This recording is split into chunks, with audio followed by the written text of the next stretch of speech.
तर तुम्ही यात्रेचा डे 1 बघितला आणि डे 2ला मी माझ्या फ्रेंडसोबत गेले होते. बघू शकता यात्रा फिरायला. या ठिकाणी अचानक काही फ्रेंड भेटलेल्या, त्यांची रिॲक्शन बघून मला खूप हसायला आलं. आणि बघू शकता आमच्या इथं 2 यात्रा भरतात.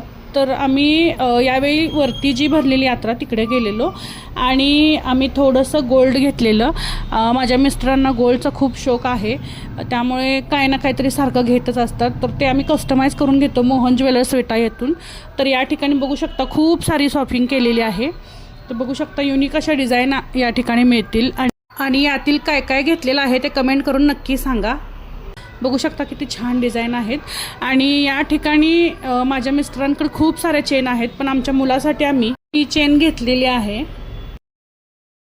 तर आपण आता नवीन चेन माझ्या मुलासाठी मी केलेली आहे.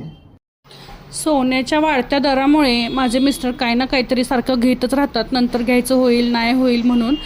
तर आत्तापासूनच मुलासाठी देखील बघू शकता, मोठं झाल्यानंतर तो घालू शकतो, त्यामुळे आत्ताच आम्ही याला घेऊन ठेवलेले आहे. आणि संध्याकाळी बदाम शेक आणि फालुदा. आणि या ठिकाणी बघू शकता मस्त असा डेझर्ट बाउल देखील मी खाल्लेला आहे.